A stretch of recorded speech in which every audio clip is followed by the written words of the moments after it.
حضرت جابر ابن عبداللہ رضی اللہ تعالیٰ عنہما بیان کرتے کہ آل رسول صلی اللہ علیہ وسلم کی ایک خادمہ تھی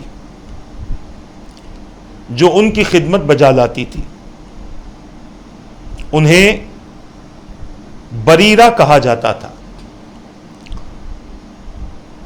انہیں ایک آدمی ملا اور کہا اے بریرہ اپنی چوٹی کو ڈھانپ کر رکھا کرو، بے شک محمد صلی اللہ علیہ وسلم تمہیں اللہ کی طرف سے کچھ فائدہ نہیں پہنچا سکتے معاذ اللہ.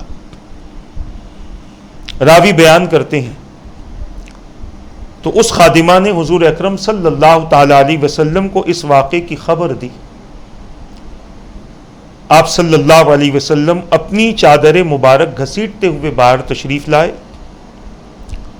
اس حال میں کہ آپ کے دونوں رخسار مبارک سرخ تھے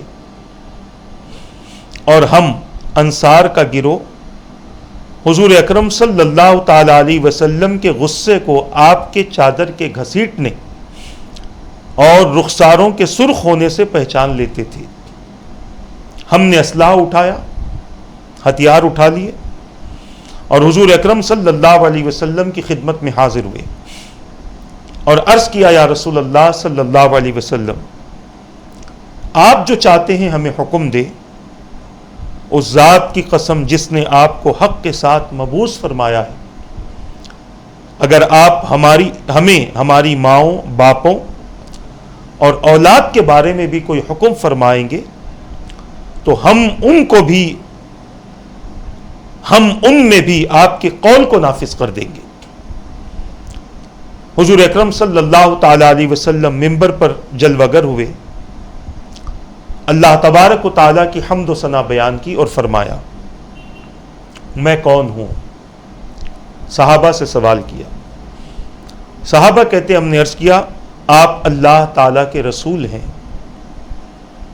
آپ نے فرمایا ہاں لیکن میں کون ہوں. ہم نے عرض کیا آپ محمد صلی اللہ علیہ وسلم ابن عبداللہ ابن عبد المطلب ابن ہاشم ابن عبد مناف ہیں. آپ صلی اللہ علیہ وسلم نے فرمایا. اب سوال کا جو جواب حضور اکرم صلی اللہ علیہ وسلم چاہتے تھے صحابہ نے کچھ اور جواب دیا. میرے آقا نے فرمایا میں اولاد آدم کا سردار ہوں لیکن مجھے اس بات پر کوئی فخر نہیں ہے. یہ جملہ میں فخریہ نہیں کہتا. میں وہ پہلا شخص ہوں جس کی قبر شق ہوگی، لیکن یہ بات بھی میں فخریہ نہیں کہتا.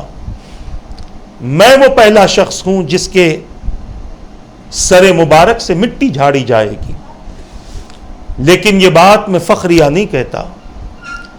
اور میں سب سے پہلے جنت میں داخل ہونے والا ہوں، یہ بات بھی میں فخریہ نہیں کہتا. ان لوگوں کا کیا ہوگا، ان لوگوں کو کیا ہو گیا ہے جو یہ گمان کرتے ہیں کہ میرا نسب و تعلق فائدہ نہیں دے گا. ایسا نہیں ہے جیسا وہ گمان کرتے ہیں. بے شک میں شفاعت کروں گا اور میری شفاعت قبول بھی ہوگی، یہاں تک کہ میں جس کی شفاعت کروں گا وہ بھی یقیناً دوسروں کی شفاعت کرے گا اور اس کی بھی شفاعت قبول ہوگی، یہاں تک کہ ابلیس اپنی گردن کو شفاعت میں لالچ کی خاطر بلند کرے گا کہ کسی طور پر اس کی بھی شفاعت ہو، اس کی بھی سفارش ہو. اس حدیث پاک کو امام طبرانی